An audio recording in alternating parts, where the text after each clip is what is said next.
Hey everyone, welcome back to the Listen Up Girl podcast. I'm your daily dose of LGBTQ plus news, culture, and conversations we need to be having even when they are hard. I'm your host, Zach Randles-Friedman, and today's episode could be a little difficult. We're not just talking about what's happening, we're talking about what it's doing to us.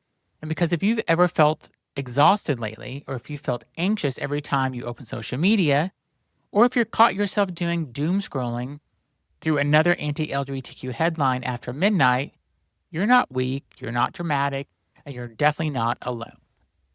Today, we're going to dive into something that doesn't get nearly enough airtime: the mental health cost and constant anti-LGBTQ plus news. So let's dive right in. First, it's the never-ending news cycle headlines. Over the past years, we've watched states introduce bans on gender-affirming care, efforts to restrict drag performances, book bans targeting queer authors, and school policies limiting discussions of LGBTQ plus identities. Federal rhetoric targeting trans youth. And whether you live in one of those states or not, you see it. You see it on Instagram, you see it on TikTok, you see it on X, on cable news, in group chats. The algorithm doesn't care if it's good for your nervous system. It cares if you engage, and outrage drives engagement. So even if you're not trying to stay informed, the system is designed to keep you activated. And we all have that same issue. So minority stress is real.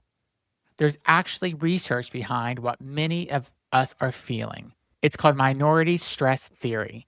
The theory suggests that people from marginalized groups experience chronic stress due to stigma, discrimination, and social hostility. Not occasional stress, chronic stress does things to the body. Increased cortisol levels, higher anxiety, sleep disruption, which I'm guilty of having, hypervigilance, depression. For LGBTQ plus individuals, especially trans people and queer youth, the impact is measurable.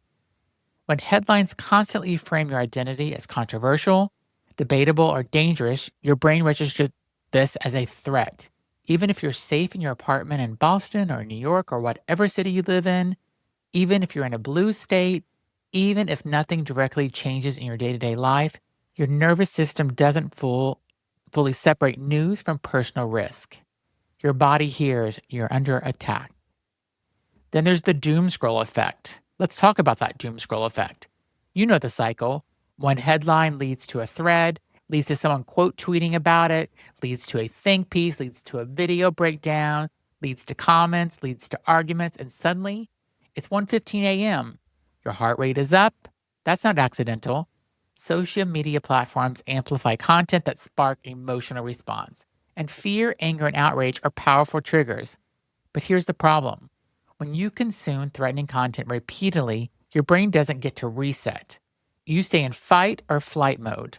And over time can lead to emotional burnout, avoiding news, cynicism, a sense of helplessness, and honestly, the helplessness might be the most dangerous part.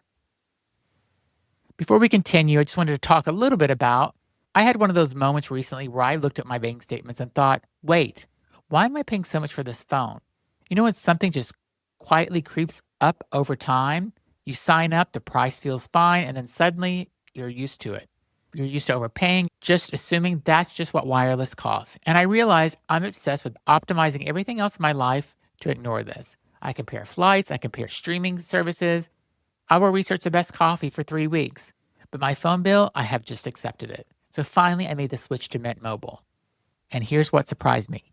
Nothing changed. I have the same coverage, same speed, unlimited talk, text, and data. My phone works exactly the same, except my bill doesn't. Mint basically strips out the fluff and gives you premium wireless without the premium price tag. And right now, they're offering 50% off 3, 6, and 12-month unlimited premium plans. You keep your phone, you keep your phone number, you activate with an eSIM in minutes. No long-term contracts, no weird hoops to jump through. And if for some reason you try and you think, nope, not for me, then they've got a 7-day money-back guarantee. Their customer satisfaction ratings are in the mid-90s, which tells you people switch and then stay. So if you're like I was, just kind of accepting your phone bill as the fact of life, maybe it's time to question it. because that's how it's always been, is a terrible financial strategy. Switch, save, and put that extra money towards something you actually enjoy. Take a vacation. Ready to stop paying more for what you have to? New customers can make the switch today for a limited time. Get unlimited premium wireless for just $15 a month. Switch now at mintmobile.com/listenup. That's mintmobile.com/listenup.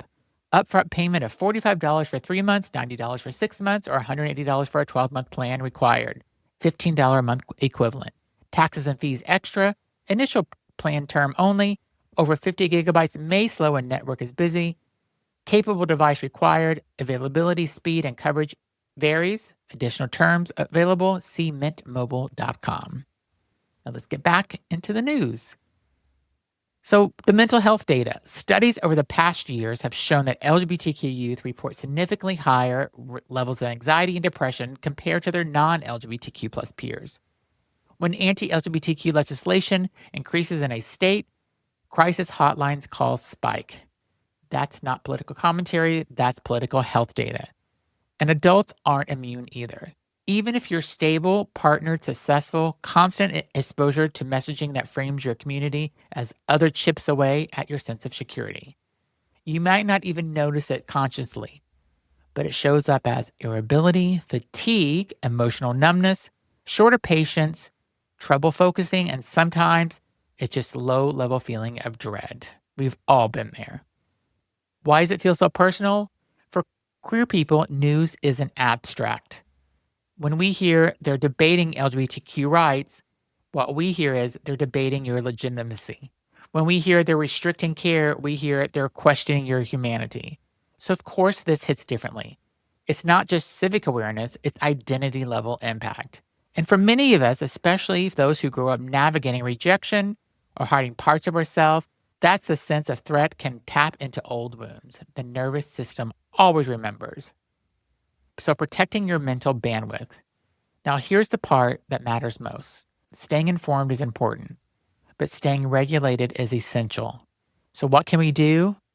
Curate your news intake. You do not need real-time updates 24/7. Pick 1 or 2 reliable sources. Check at set times and then log off. Boundaries are not ignorance. Turn off push notifications. Your phone buzzing with breaking news is a cortisol spike waiting to happen. You don't need alerts for every cultural war headline. Create no news windows. Maybe it's after 8 o'clock, maybe it's Sunday mornings. Give your brain space to downshift. Replace scroll with community. Text a friend instead. Go to the gym. Watch something joyful. Attend an event. Joy is resistance too. Therapy is not overkill. Processing chronic stress with a professional isn't dramatic, it's maintenance, especially for queer and trans individuals living in high hostility regions. And also, you're not overreacting.